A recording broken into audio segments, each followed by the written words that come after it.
Alltaf. Einhver þrjusu sigur á Keflavík í dag, þetta lítur að vera svona nokkuð góð tilfinning.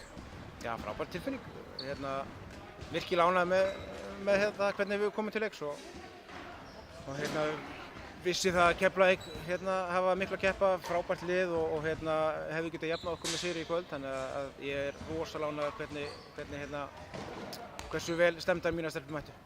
Varnarleikurinn hjá okkur í dag virkilega sterkur. Hvað var það sem þið voru búin að fara yfir fyrir þennan leik?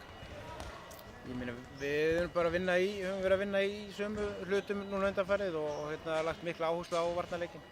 Við þurftum náttúrulega að stoppa transition hjá Keflavík. Það eru náttúrulega ógnar góðar ef þeir komast á ferðina og það gerði svolítið í fyrri hálfleik.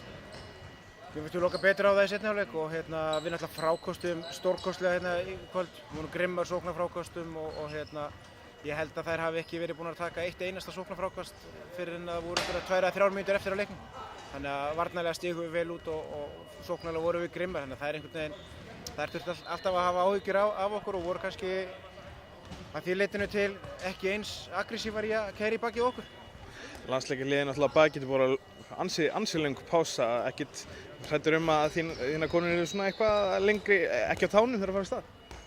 Jú, ég var það. Ég var frekar smeykur og ég segi eins að búinn að vera með 4 stelpur í burtu í töluvert langan tíma og þannig að ég var svona frekar óviss um það hversu vel samstiltar við kæmum núna eftir þetta hlé en þá kannski út frá þessum leik óþarfa áhyggjur.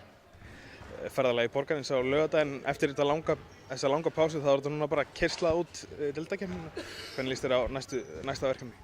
Já, ég meina alltaf erfitt að spila í Borgarnesi og það verður bara hörkuleikur. Það er að berjast við að komast í úrslitakeppnina og við að berjast áfram á toppnum, þannig að það verður væntanlega hörkuleikur. Takk.